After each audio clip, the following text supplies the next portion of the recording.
Hello बच्चों, आज हम बात करेंगे किंगडम फंजाई की। 11th क्लास का बायोलॉजिकल क्लासिफिकेशन हम यहाँ कवर करने जा रहे हैं। उसका फंजाई किंगडम वाला जो पार्ट है उसे हम यहाँ कवर करेंगे।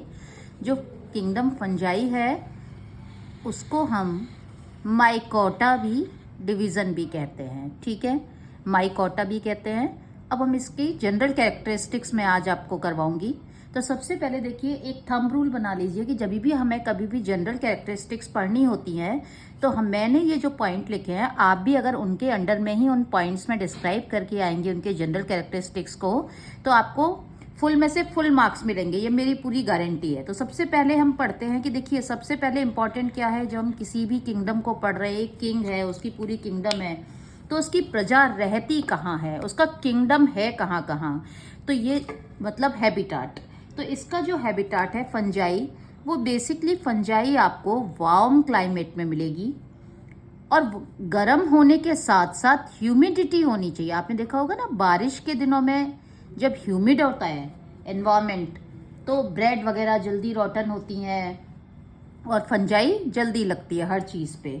और मोस्टली अगर हम बात करें कि क्या ये हमें पानी में मिलेंगी, क्या ये हमें लैंड पे मिलेंगी, तो हम ये नहीं कहेंगे कि ये सारी की सारी पानी में मिल रही हैं या सारी की सारी आपका टेरेस्ट्रियल हैं। ये मोस्टली, मैंने क्या लिखा है आपको, मोस्टली दे आर टेरेस्ट्रियल। तो मोस्टली टेरेस्ट्रियल का मतलब हो गया कि भाई ऐसा नहीं है, एक्वेटिक फंजाई भी मिलेंगी। मैं आपको जब फंजाई का क्लासिफिकेशन करवाऊंगी तो मैं आपको बताऊंगी कि एक्वेटिक फंजाई भी होती है और उनका पूरा अलग से एक डिवीजन बनाया गया है। ये ज़्यादातर डेड एंड डिकेइंग मटेरियल पे ग्रो करेंगी। किस पे करेंगी? डेड एंड डिकेइंग मटेरियल पे। डेड एंड डिकेइंग मटेरियल की वजह से ये जो सड़ा गला जो भी आपका फूड रहेगा, जो भी कोई मैटर होगा जो गल रहा होगा, वहाँ पे ग्रो करेंगी। जैसे कि आपका अगर मैं कहूँ तो डेड एंड डिकेइंग मतलब ये डंग पे ग्रो कर सकती हैं। डंग पे जब ग्रो करती हैं ना तो उन्हें हम कॉप्रोफिलस कहते हैं। ये रॉटन वुड पे ग्रो कर सकती हैं। ये हेयर या हॉर्न्स, इवन आप देखो हेयर हॉर्न्स, क्योंकि इनमें कीरेटिन प्रोटीन होता है ना, गर्ल्स कीरेटिन करवाती है ना बालों में पार्लर में जाके, तो कीरेटिन क्या होता है, इनको स्मूथ शाइन दे देता है। तो ये हेयर हॉर्न, दैट मीन्स कि हेयर हॉर्न किसके बने हैं? कीरेटिन के बने हैं आपके। तो कीरेटोफिलस आपकी फंजाई होती है। ये जो डंग वाली है मैंने बताया कॉप्रोफिलस कहते हैं। चलो अब सेल की बात कर लें कि फंजाई बेसिकली अब होती कैसी, मतलब इनका सेल कैसा है। तो पहली बात तो जो इनकी सेल है वो कैसी होने वाली है, ये यूकैरियोटिक में आती हैं। दैट मीन्स कि आप जो भी यूकैरियोटिक सेल के कैरेक्टरिस्टिक्स है ना, अगर आपका 5 मार्क्स का क्वेश्चन आया तो आप उसमें थोड़ा सा यूकैरियोटिक के सेल को डिस्क्राइब करके आ सकते हैं। बेसिकली इनका जो सेल है वो यूकैरियोटिक है और यूकैरियोटिक होने के साथ साथ वो कैसी है सेल? हैप्लॉइड है उसमें। दैट मीन्स कि इसमें पेयर ऑफ क्रोमोसोम नहीं दिखेंगे।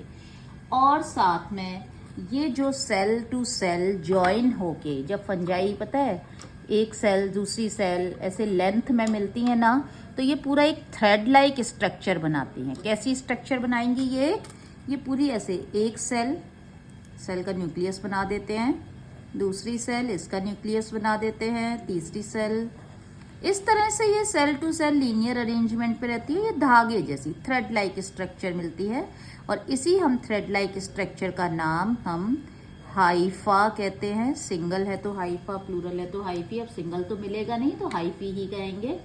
अच्छा, ये जो थ्रेड लाइक स्ट्रक्चर है ये पूरा माइक्रोस्कोपिक है फंजाई, ओके। तो ये जो थ्रेड लाइक स्ट्रक्चर है ये पूरा इंटरवोवन एंटेंगल रहता है ऐसे, बिल्कुल, और एंटेंगल रहता है। तो ये पूरा जो इनकी बॉडी टाइप है ना, ये पूरा थैलस जैसी बना लेती है। कैसी बनाती है? थैलस। थैलस मतलब थैला। थैला होता है ना कि भाई जिसमें कुछ भी डिफ्रेंशिएशन आप नहीं कर सकते, हेड, नेक, लिम्ब, राइट। तो थैलस मतलब लाइक अगर प्लांट किंगडम की बात करें तो रूट, शूट, स्टेम, लीफ, ऐसा कुछ पार्ट आप, तो थैलस इनकी प्लांट बॉडी है।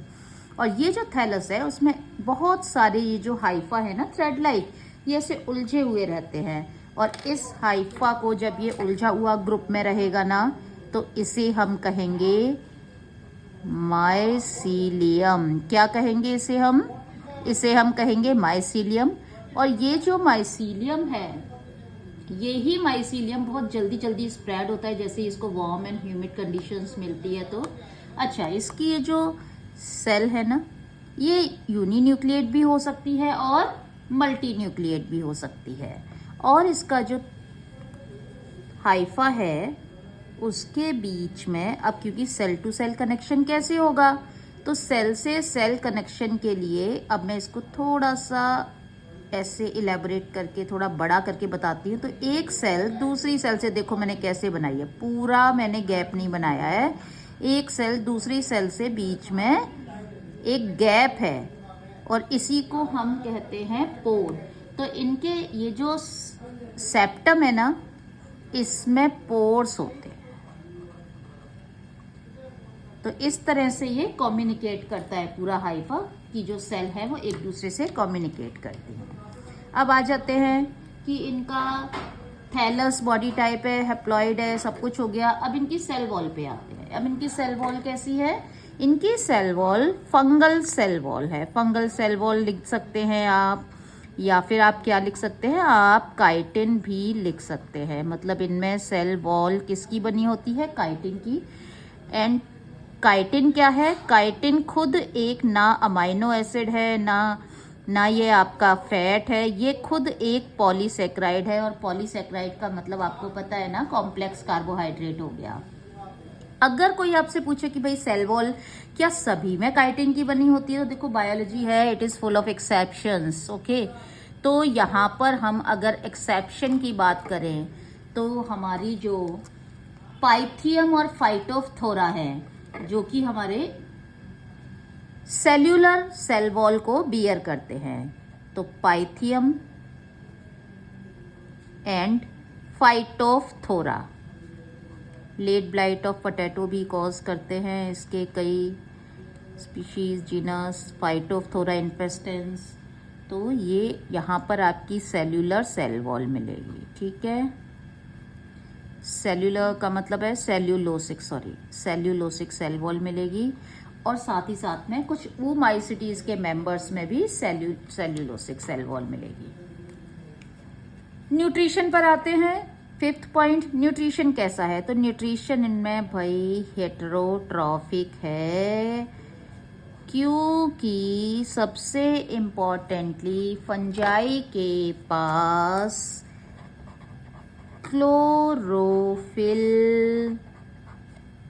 बिल्कुल भी नहीं है। फंजाई के पास क्लोरोफिल नहीं है, इसलिए वो सैप्रोफिटिक न्यूट्रिशन। तो ऑटोट्रॉफिक करने का तो कोई सवाल ही नहीं उठता। सैप्रोफिटिक न्यूट्रिशन हेटेरोट्रॉफिक न्यूट्रिशन के मेन टाइप, जैसे कि आपका मेनली दे आर सैप्रोफिटिक, इसीलिए मिनरल साइकिल जो होती है उसमें इनका बड़ा इंपॉर्टेंट रोल होता है फंजाई का। सैप्रोफिटिक के अलावा पैरासिटिक फंजाई भी मिल सकती हैं जो बीमारियां करती हैं, इन्फेक्शंस करती हैं। और कुछ फंजाई आपको सिम्बायोटिक एसोसिएशन में भी मिल सकती हैं, जैसे कि लिचिन में एल्गी और फंजाई का कॉम्बिनेशन रहता है, तो वो फिलामेंट, तो वो आपका सिम्बायोटिक का एग्जाम्पल हो गया। चलिए नेक्स्ट अगर बात करें रिजर्व फूड मटेरियल की, तो जो फंगल जो सेल्स हैं, जो हाइफा है, उनकी जो सेल है वो क्या फूड को स्टोर करेंगी? वो मेनली ऑयल, या तो ऑयल या फिर ग्लाइकोजन की फॉर्म में वो अपना रिजर्व फूड मटेरियल को रखेंगे। ठीक है, उसके बाद नेक्स्ट अगर हम बात करें तो सेल ऑर्गेनेल। देखिए नॉर्मली इनमें सभी सेल ऑर्गेनेल नॉर्मल तरीके से ही मिलेंगे, ऐसा कुछ नहीं है कि आपका। बट अगर सेल ऑर्गेनेल में देखें तो न्यूक्लियस होगा प्रोमिनेंट, क्योंकि यूकैरियोटिक है, क्रोमोसोम होंगे। हाँ, पेयर में जरूर नहीं मिलेंगे, हैप्लॉइड सेल बॉडी है इनकी। तो आप एक इम्पॉर्टेंट जो मैं बता देती हूँ इसके रिगार्डिंग, कि इनमें जो गोल्जी एपरेटस होता है ना, वो एपरेटस नहीं होता। गोल्जी बॉडी बहुत ही सिंपल होती हैं फंजाई में, फंगल सेल में। ओके, तो ये गोल्जी बॉडी बहुत ही सिंपल होती है। सिंपल के नाम पे मतलब इनमें सिर्फ एक ही सिस्टर्नी प्रेजेंट होगी, इस तरह से। रिप्रोडक्शन की बात करें फंजाई का, तो फंजाई का जो रिप्रोडक्शन है वो तीनों तरीके से हो सकता है आपका, वेजिटेटिव, एसेक्सुअल एंड सेक्सुअल। तो यहाँ हम रिप्रोडक्शन में लिखें तो हमें वेजिटेटिव रिप्रोडक्शन भी मिल सकता है फंजाई में, एसेक्सुअल भी मिलेगा और हमें सेक्सुअल रिप्रोडक्शन भी देखने को मिलेगा। वेजिटेटिव में तो सिंपली ब्रेकडाउन हुआ हाइफा का, ये छोटे छोटे से एक हाइफा है, छोटे पार्ट में ऐसे फ्रेगमेंट्स बन गए और ये बढ़ती गई और ये बहुत सारे थ्रेड्स, माइसीलियम दोबारा से बना लिया, 2 माइसीलियम बन गए, फ्रेगमेंटेशन। देन एसेक्सुअल में सिंपल आपका एसेक्सुअल में जो है वो, एसेक्सुअल में आपके ज्यादातर ये स्पोर्स बना, स्पोर के थ्रू आपका भी बहुत कॉमन रिप्रोडक्शन है। बहुत बार ये सवाल आता है कि फंजाई में जो सबसे कॉमन मेथड है रिप्रोडक्शन का वो कौन है, तो वो एसेक्सुअल स्पोर्स बनाती हैं। देन एसेक्सुअल जब होगा तो माइटोसिस होगा, सेक्सुअल होगा तो मियोसिस को इन्वॉल्व करेगा, इतना तो आपको पता ही है। Life cycle, alteration of generation इनमें देखने को मिलता है। अल्टरेशन ऑफ जनरेशन का मतलब है कि आपका ये पूरी लाइफ में हैप्लॉइड, डिप्लॉइड और हैप्लॉइड, इनके बीच में पूरा स्विंग करती रहती हैं। लाइफ टाइम में कभी हैप्लॉइड, जैसे हम लोग हैं ना, तो जब बच्चा होता है तो आप स्कूल नहीं जाता, फिर उसकी लाइफ साइकिल में स्कूल जाने लगता है, देन कॉलेज, देन उसके बाद पढ़ाई खत्म, देन करियर, जॉब। तो ऐसे ही इनकी यहाँ पे अगर हम पेयर ऑफ क्रोमोसोम की बात करें तो सेल लाइफ साइकिल में इनकी किसी स्टेज में हैप्लॉइड मिलेंगी और एक छोटे से टाइम पीरियड के लिए ये लाइफ साइकिल में पेयर ऑफ क्रोमोसोम देखने को मिलेंगे, फिर वो अगेन अनपेयर्ड हो जाएंगे। एक और मैं छोटी सी इंपॉर्टेंट टर्म आपको बता देती हूँ लास्टली। वैसे तो हमारा फंजाई की जनरल कैरेक्टरिस्टिक्स है वो है सब कवर हो गया है। नेक्स्ट आपका जब मैं सेशन लूँगी तो उसमें मैं आपको फंजाई का रिप्रोडक्शन के बारे में बताऊंगी एंड देन उसके बाद क्लासिफिकेशन की आपको मैं वीडियोस अपलोड करूंगी। तो जब फंजाई के बहुत सारे एग्जाम्पल्स हमें करने हैं, जैसे कि ब्रेड मोल्ड हो गया, ये आपका फंजाई का एग्जाम्पल है। जैसे कि आपका पैरासिटिक फंजाई बहुत सारी हैं, जैसे कि आपका लेट ब्लाइट ऑफ पोटैटो, अभी मैंने आपको बताया ना फाइटोप्थोरा, जिसमें सेल्यूलोसिक सेल वॉल होती है, वैसे फंजाई में होती नहीं है, वैसे फंजाई में काइटिन की सेल वॉल होती है। हाँ, जो मैं टर्म बताने जा रही हूँ आपको एक इम्पॉर्टेंट, जिसकी मैं अभी बात कर रही थी कि फंजाई में क्या होता है, आपको पता है ना कि थैलस प्लांट बॉडी है, यानी कि उसमें माइसीलियम मिलेगा, उलझे हुए धागे जैसा रहेगा। ओके, तो अगर जो फंजाई है वो अपना पूरा लाइफ टाइम, अगर फंजाई अपना सारा की सारा होल माइसीलियम, पूरा की पूरा उसका जो माइसीलियम है ना फंजाई का, अगर वो होल माइसीलियम उसका पूरा की पूरा माइसीलियम रिप्रोडक्शन में पार्टिसिपेट करे, यानी कि उसकी हर सेल माइसीलियम की रिप्रोडक्टिव स्ट्रक्चर बनाए, रिप्रोडक्शन में पार्टिसिपेट करे, तो ऐसी फंजाई को या इस माइसीलियम को हम क्या कहेंगे, इसे हम कहेंगे होलोकार्पिक। होलो का मतलब होल, कार्प का मतलब बॉडी, होलोकार्पिक। क्या कहेंगे हम इसे,